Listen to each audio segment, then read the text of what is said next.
Welcome to today's episode, Learning with Leaders. My guest today is Derek Bruce. Um, I will be talking with him about his TED Talk experience, the importance of preparation, even though you are a natural in what you do, preparation is still key. And also, of course, about the potential impact of the pandemic, not only on young professionals. Enjoy today's episode. Good morning, Derek, and welcome to today's episode of Learning with Leaders. Thank you. Morning. Where are you now? I'm currently in Amsterdam, where it's a little bit grey, a little bit wet, but very windy. Okay, similar to Essen, to be honest. Okay, excellent. So a few words to introduce you to the audience. So you are living currently in Amsterdam, right? That's correct, yeah. You have, I think, two daughters. You are a passionate motorcycling person. Very true. Yeah. Obviously keeping within a speed limit. Okay, interesting. You also consider yourself, if I, read some understood some of the descriptions of who you are. You are also very interested in fashion, right? And of course, a passionate learning, development, and leadership person. Is there anything you would like to add to that intro? No, I mean, I think completely 100% spot on. The only thing I would add is I'm also a bit of a technology geek as well. So I love playing with technology and the latest, how you can automate your homes and stuff like that as well. I see. Yeah. Excellent. Thank you very much. So let's go right into our topic. So, I mean, obviously you have some, experience in the field of leadership and learning and so on, and we'll talk about that. But was there, when you were an even younger person, early in your career, was there any, impactful event or situation which helped you to orientate yourself towards leadership and learning? Yeah, if I go back many years now, I think it kind of was a seed that was sown while I was in the sixth form. In the UK, we have a year called a sixth form, where you are 16, and at that time in my school I went to, you became, or you could become something called a house captain. If you think about Harry Potter, they all have the different houses in Harry Potter. It's the same principle. And I became a house captain for the yellow team. And I think that experience of being responsible for a house, being responsible for the points we made throughout the year for certain activities we did, but also helping the younger pupils to learn how to do things or how to understand how to navigate lessons and teachers. I think the seed was sown back then, and I would have been probably 16 or 17 years old. But I think that's kind of really what impacted my future choice going into working now within HR, I'm in leadership, learning, and talent development as well. Yeah. So at that time, what characteristics made you suitable for that job? Well, I think characteristics-wise, it was one, being able to communicate well with my fellow students. So being able to almost like inspire them as a house captain.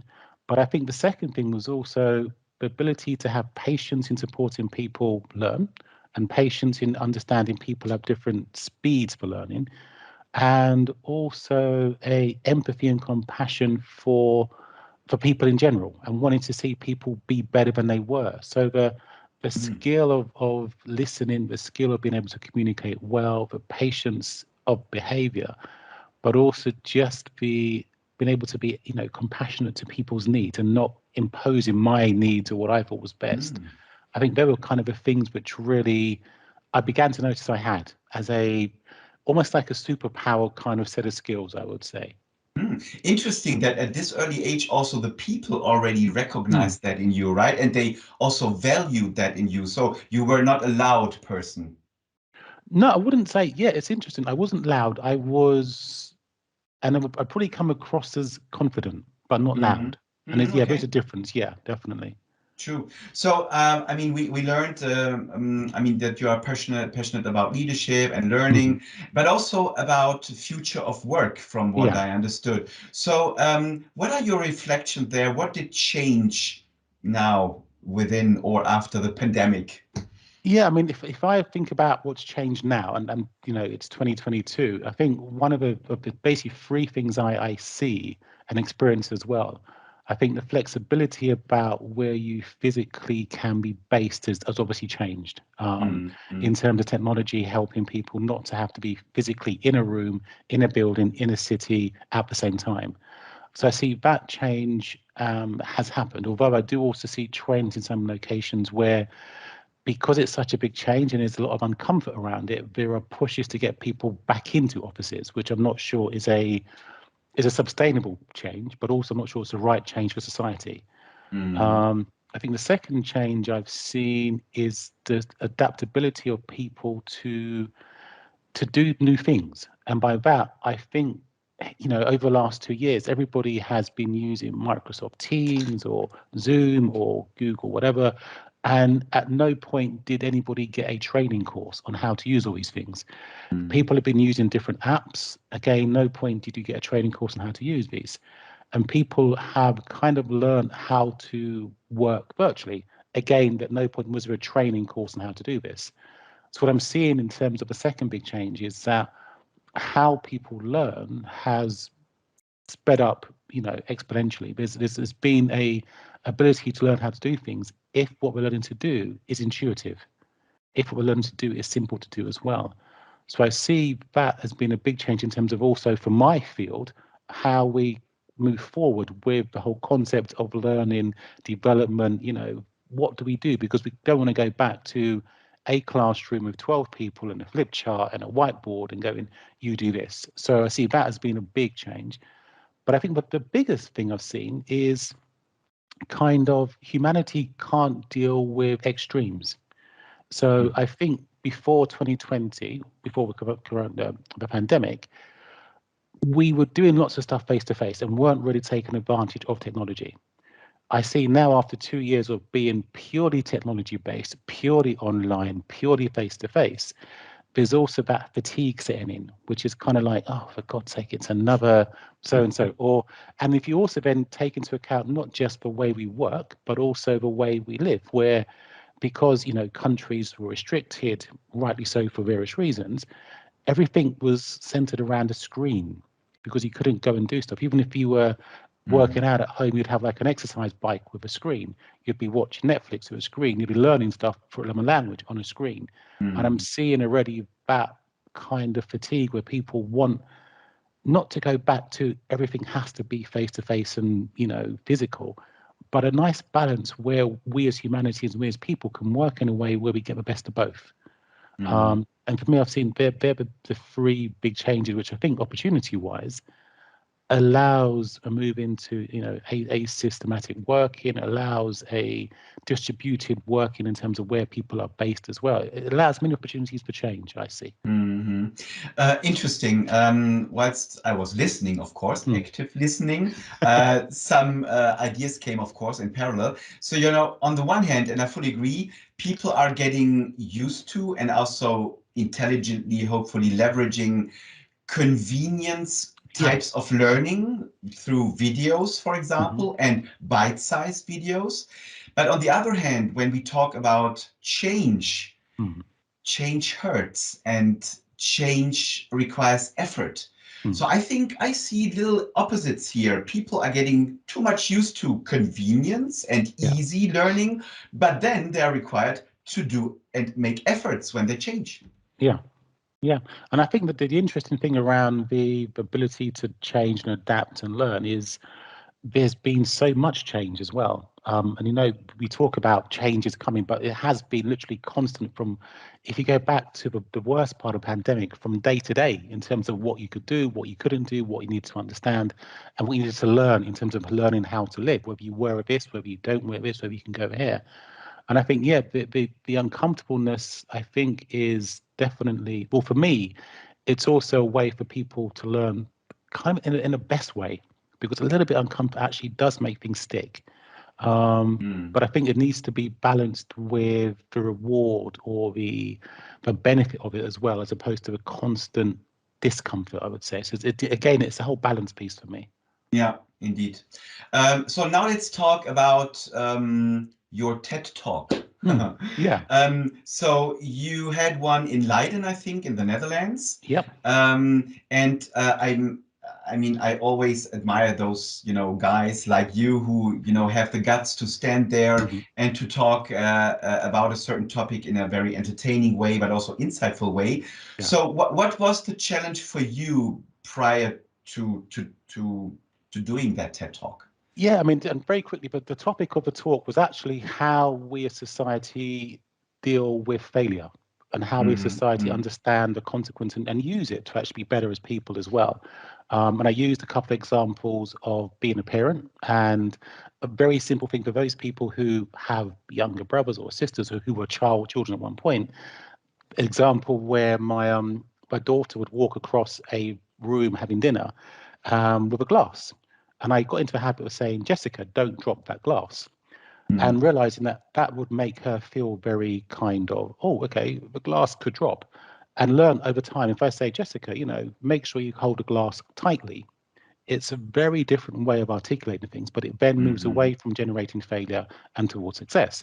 And that was also one of the elements around how we speak about and how we communicate with people. But I think from a learning, it was the preparation is so important, amazingly so. It was, I have an ability to speak in public, okay, hence being invited to do the TED Talk. And I kind of have a style where I can know 80% of what I'm going to say, and I can ad lib 20%, and I can kind of just come up with stuff on the fly, and it's all mm, good. This was 100% practicing, listening to myself, recording the whole session. So when I physically walked up there, and I was the first one of the day, which also was kind of a bit mm, stressful, mm, it was understanding that everything was going to happen was going to be perfect. And so that key learning for me was the need to really prepare to the point where you're writing down what you're going to say, you're saying it over and over again, you're recording and listening to it. So when you start it, it just feels comfortable. mm. So Yeah. again, I mean, not forgetting our, let's say, main target group here, young professionals, young Yeah. people. So if I understand you correctly, you consider yourself a natural with a talent. Yeah. Sort Yeah. of. Yeah. Trying to be modest. Yes, of course. But yes. And then there's still an element of, let's say, learning, preparation, Hmm. discipline, conscious discipline. So it's just not enough. I mean, and we know that from, I know that you are a Liverpool fan, apparently. Yes. I'm a fan of VfL Bochum. So just for the side note, from the Bundesliga. But also there, I mean, there's a clear difference. There are some natural people, but look at Ronaldo, right? He Yeah. doesn't rely just on his talent. Yeah, yeah, and I think yeah, if I think about the audience group as listening to this, and I could give advice on if you were ever going to do a public speaking situation or be invited to speak in public or any kind of thing, it could be a best man speech or whatever at all. The three things I would say is definitely prepare what you're going to say, and make sure you have planned it. I'd also say prepare for the audience. So what is it the audience also wants to take away from it? And a third thing would be prepare your body, and by that, I'm talking about making sure you feel comfortable in terms of breathing, in terms of speaking, in terms of posture, in terms of what you wear. Because there's Mm, so many little things where you might prepare the content and you've recorded it and you've heard yourself and it's amazing. You then get to understanding the audience, but you walk on stage and you realize the top I'm wearing is a little bit tight, or it's a bit see-through, mm, or it's and there's so many little things which, if it then kind of starts when you start talking, it can mm. just build up and distract from what you're going to do. So yeah, the preparation is key for any of these kind of things. I would definitely advocate. Mm. Um, do you consider it beneficial, and then if yes, to which extent, for young people to train and learn how to publicly speak? Oh God, yeah. I mean, my daughter, who is now able to walk with a glass, okay, so that's reassuring. Mm, She is now a teacher, um, and I think through my job and through my ability to train and develop people, I've helped her probably just inform or subconsciously be comfortable with speaking in public. And I think there's so many situations where the skill to stand up and articulate your thoughts and your feelings in a engaging way, in an inspirational way, in a way where people really understand what you're saying is one of the top 2 or 3 life skills, I would say. It's something where, especially with us all working remotely as well and being behind cameras in some cases as well, it's definitely a skill. I think if you have that, it gives you an edge. It gives you an edge, definitely. Yeah, I surely underestimated it when I was young. Mm. Surely. So you said yourself that you are a technology geek, sort of. A little bit, yeah. A little bit. And we know that young people, I mean, my son is 23. He also, got very early used to technology, social media and stuff. And that implies, at least for me, that, I mean, probably the younger people do not need so much the physical encounter, Mm. or let's say, so what is your observation with regards to what might have changed for younger people in that pandemic times? Yeah, I mean, I think there's an assumption, and I know a few years ago, there's a term called Generation X and then millennials, and we had this kind of labeling to younger Mm, people at different times, at different times. And I think if I look back at the pandemic, I think younger people have suffered a lot through the lack of just being able to connect to other young people physically in the last mm, 2 years. And I say that from a perspective of friends who have school age children. My daughter, who teaches, I think, 14 to 16-year-olds, and interns at where I've worked as well. So they're still, 20, between 22 to 26, 27 years old. They've all suffered from just not having that interaction with friends, with other students, with tutors on a physical basis. And yes, they've adapted to use technology, but I see a huge mental pressure, or stress, which is caused by not having that human interaction. If I look mm, back the last couple of years, I see some people I speak to saying that they're struggling with the difference between studying, where mm, you're online and there's like a 1 inch picture and you just see someone's head, as opposed to being in a classroom where you can go, I'm just going to grab somebody before I go because I'm not sure what they said. And you've lost that spontaneity a bit. But I mm, also see just the fun part of life, as a teenager, where you would just go and do things or meet up or have a walk or have a coffee or whatever you do, but you physically meet up. That restriction, and I think especially, I think it was in Spain, in Italy, it was really, really, really strict. The UK, a little less so. The Netherlands, because we're Dutch, it wasn't that mm, strict at all, to be honest. But still, mm, there were pain points, and I think, yeah, I see the challenges of an age group more so because also you're not a homeowner, you're not maybe in a relationship, you're not it's not you don't have your own space. And I think that, mm. yeah, I'm glad we're beginning to move away from some of the confines of the pandemic as well. Yeah, I fully agree. You also mentioned that I think one of your daughters is a fashion designer. Yeah. And so that she also resented and felt some impact on her creativity, on her really, enjoying this by not being able sometime to Yeah. physically meet. Mm, Yeah, so my other daughter, Kiara, so she is still studying, and she's managed to start a program which was face to face, but due to a number of the students getting COVID, they had to do towards the end of last year, I think the last 3 or 4 courses or sessions online. And we're just talking, and she was just saying how, having then experienced a very severe lockdown, then coming out of it, then going to study and having the ability to meet students, to meet and make friends, and just to carry on studying. And fashion's a very tactile industry as well. mm, When she experienced the restriction again on having to study on computers and not being able to meet with friends because, again, the restrictions, and it was only a few weeks, she said, wow, she noticed how different it is in terms of the energy, but also how different it is in terms of what you can do and how the learning process works. And it kind of, it's, I always think about it, it's kind of like comparing 2D to 3D. It's like, you can see stuff, but you can do stuff, but you don't mm, have that tactile ability to really engage with people, but also the product and feel what you're doing from a passion perspective as well. Yeah. mm. Is your daughter consulting you with your style? Um, in what sense? Sorry. Fashion. Oh no. She's way ahead of me. I think actually, I'm lucky enough to kind of be comfortable in my own skin, which actually I would say is another tip for any young person listening. Do dress to what makes you feel comfortable. And I say Mm, this from a perspective of having friends over the last, many years who kind of go, "Oh my God, you dress whatever." And I'm like, "Yeah, but I just put on what I feel comfortable in. And that's it. It's not the latest trend. It's kind of what I mm, just feel makes me feel good." mm, And she's also got that mantra where she's kind of looking at, and she does photography as well. So seeing how things work, what suits people's bodies, what suits people's frames and so forth as well. So yeah, she's literally more, rather than creating these crazy kind of things, just thinking, okay, what really works for people? Yeah.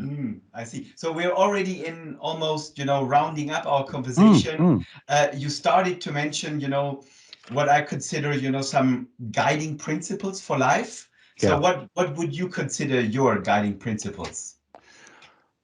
Weirdly, there's been a phrase which came out a few years ago, unfortunately due to very negative actions, but I think it's a phrase which was "be kind," which came out, and it was a social media trend. But I think the principles behind it, and which I kind of have is was my main one, is that treat people in the right way. And not as you want to be treated, because I think you want to be treated different Mm, ways, but I think treat people in the right way and respect everybody. And from a work perspective, I've always, my dad told me this as well and ingrained it.